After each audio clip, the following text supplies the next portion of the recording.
Good morning, true crime friends, and welcome back. Okay, so listen, in the comments, somebody asked me who Brandy was. Y'all don't know Brandy?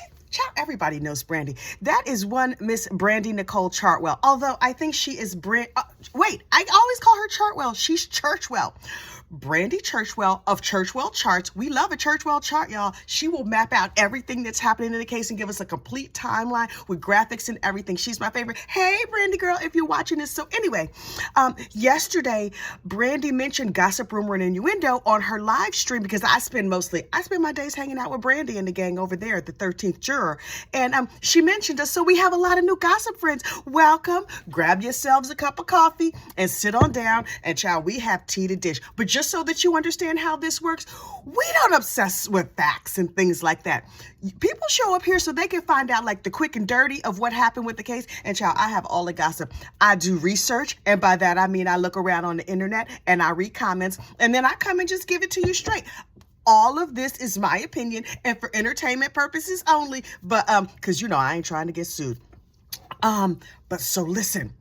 Today, we are back in Florida with the case of the state of Florida versus Travis Rudolph. Travis ain't do it, and I think Travis should go home. But that is a question for the jury to decide, and so we will wait patiently. But in the words of the great philosophers Belle Biv DeVoe, you can't trust a big butt and a smile. And a big butt and a smile is what got us all here to this case. And so I'm Team Travis. I'm going to bring the potato salad to the cookout, and I make a good potato salad. I'm going to bring the potato salad to the cookout. I need y'all to tell me in the comments who's bringing the ribs, who's bringing chicken, because we about to celebrate old Trav, because Trav is going home. This state has no case whatsoever. In other news, also, see, I read the comments, y'all. Somebody asked me who was the lady who assaulted and dismembered her boyfriend. And so I could not think of the lady's name, because you know I'm not good with names. I don't know. I just give people nicknames so you know who I'm talking about. But their actual given government name, child, I have no idea. So I was like, what is the lady's name who dismembered her boyfriend? But then I was like, I think she also decapitated him. So I was like, Google, lady who decapitated her boyfriend. Turns out that is not a Google search you want to do. It's a whole bunch of people who did that. And then I was like, lady who attacked her lawyer in court. And that is when I discovered her name is Taylor Scabusiness. Okay. She was high on meth and some other drug that I never even heard of. They got new drugs. Listen, I have not done a drug in a minute. Like a lot. I mean, it's not like I was out here doing meth. Did they even have meth in the 90s when I was out here doing my thing? I don't think they did. They might have, but they probably called it something else, child. I don't know. I don't keep up with these type of things. Anyway, Miss Taylor, she was a narcotics enthusiast, and she was having some marital relations. Child, I'm trying to keep it clean. It's not easy. She was having relations with her boyfriend, and so she started choking him. Okay, that's what I would have been out. Y'all don't have a safe word or nothing. Pamplemousse, whatever. Just, they didn't have a good safe word, or she ignored it. But she was high on meth and some other unnamed drug, so who knows where her mind was at, right? So, she killed him. So, okay, I guess that happens. I hope it don't happen to me or you or none of your friends or family, but that's what happened. So she accidentally killed him. Okay, so I guess that could happen, fine. Now, here's where she took it too far. But to be clear, we are not pro-murder here at Gossip, Rumor, and Innuendo. So I would not encourage killing people. But if you happen to kill somebody, you should probably just call 911. That's a pro tip, a life hack, whatever you want to call it. If you murder someone, you should call the police. I mean, if you did it on purpose, you might want to run and hide, get a new identity, go to another country, something like that. But if it was an accident, you could be like, I accidentally choked him to death. I'm so sorry. And if you say it real nice, they might not even arrest you. So anyway, that is not the course of action she chose.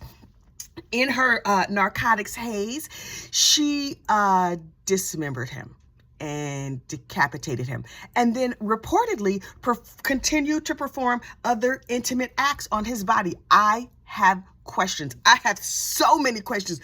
Okay, first of all, which act? Like, what you gonna do with a bunch of parts and pieces? I mean, listen, all due respect to those of you with electronic boyfriends, I understand, child. I know, you got your a battery operated boyfriend. Y'all have a good time. Hope he makes you dinner first. But if the dude is dead, what is rigid enough to I do not understand. And so she dismembered him for ease of transportation. I mean, listen, a dead guy probably weighs a lot. So practically it makes sense to break it down into smaller pieces. But she put, I believe, a leg and an arm in her car. That's just gonna make a mess. What kind of upholstery she got? If you are a narcotics enthusiast, something tells me that you probably have cloth seats, right? I also have cloth seats. Y'all have seen the Toyota? I have cloth seats, but that's going to be a mess to clean up. Ill-advised, unless she had one of them dog blankets that's waterproof. I don't know. Anyway, so she put part of his body in her car, and then she threw away parts, and then she left his head in a bucket at the bottom of his mama's stairs. Disrespectful. First of all, you killed him at his mama's house? Y'all was doing drugs at his mama's house? People just don't have manners. Listen, if you are out here doing whatever you do and no judgment to you, okay, not that much judgment to you, you doing the oochie coochie at your mama's house? You need a place of your own. My children already understand. The only ones getting it in around here, you got to be putting something on the mortgage. Me and daddy, we can swing from the chandeliers if we want to, because this is our house. And we might do it naked in the living room because this is our place. So govern yourselves accordingly. If you hear some moaning and groaning and the dining room table squeaking, avert your eyes and go on to your room. Leave us alone. It's our house. But you can't be at your mama's house doing things, especially nasty things, especially not murder. Also, if you are dating a narcotics enthusiast girl who is prone to murdery type behavior, don't bring her to your mother's house. It is called manners, people. It is called people just not raising their kids like they used to. So anyway, she left his head in a bucket at the bottom of the stairs where his mother found it. And obviously his mother was quite shocked and appalled. I'm sure she clutched all her pearls, called 911, got the forensics team over there, and they were like, ma'am, the rest of him is missing, number one. And number two, we need to do a manhunt for the rest of his body. So they found her and, they took her off to jail. I don't know the whole story because, facts. Anyway, so she gets locked up. I believe she is on her 6th attorney. And at a recent competency hearing, she jumped on her attorney and tried to strangle him. Was she also on narcotics? I suspect she may be under the influence of some organic mental illness. If you're doing a lot of meth, I believe that will change your brain up. And hers has changed in a way that A, is not good for her health, and B, causes her to attack people, C, in open court. So understandably, her attorney has asked to be removed from the case. Here's the part that killed me.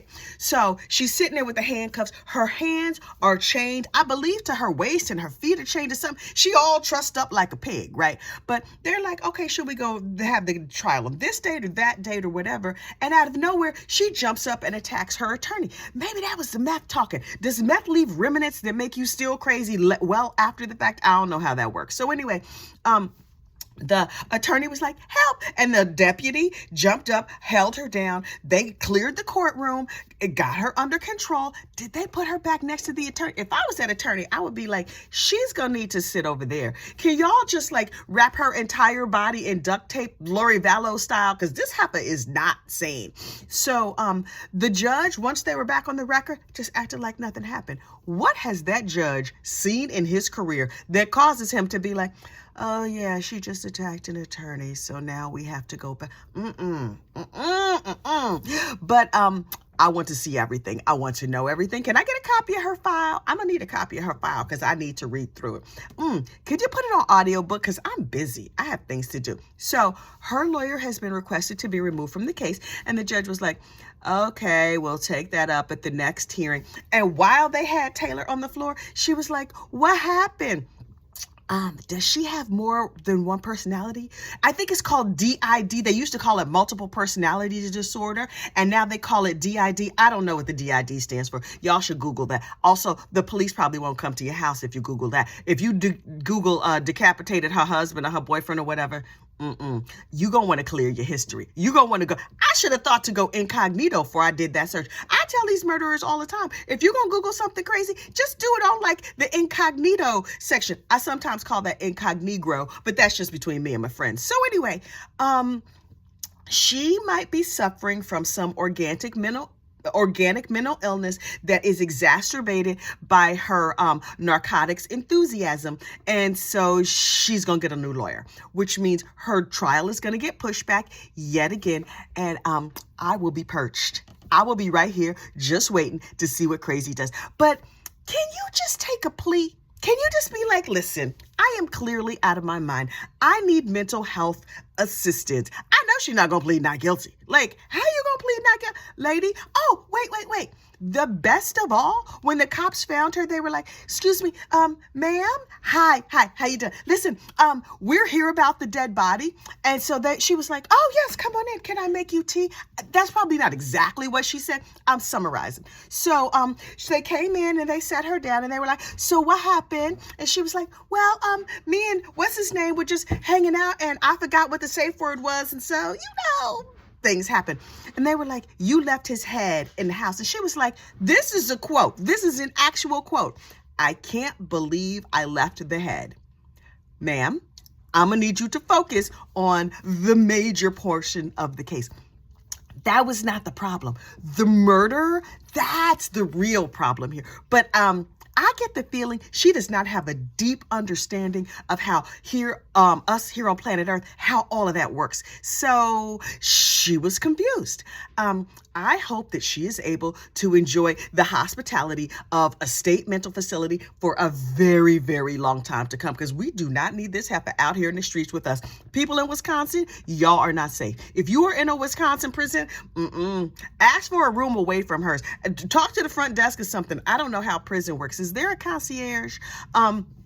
If there is, you might need to request like more pillows and not to be next to the crazy lady who's over here decapitating people. She should also consider doing less meth and other drugs. Okay, so I have to go get my workout on, because all of this cute does not happen automatically. I have to work at it. Wait, is the sun up here? Oh, the sun is up. So now that it's like the sun comes up early, instead of going to the gym, I've been doing exercises here in my yard. And by exercises, I mean chopping wood. I am not a fan of nature, but I do like good cardio. And so I have a wood splitter thingy. And so I go out and I chop wood. It's very butch of me. Oh, I love it. And it gives me like a full body workout. I love it so much. So I'm going to go chop some wood. And you have a great, safe day. I'm going to see you over there on Brandy Churchwell's live feed later today when the state of Florida versus Travis Rudolph, Team Travis. Run, Travis, run, boo-boo. You going home. Okay. Ooh, I hope Travis is going home. If not, we're going to get together and do a GoFundMe, right? Because he deserves to go home. Although, somebody should probably take his gun because, sir, bad things. Anyway, y'all have a great day, and I'll see you over there at Brandy's. Bye.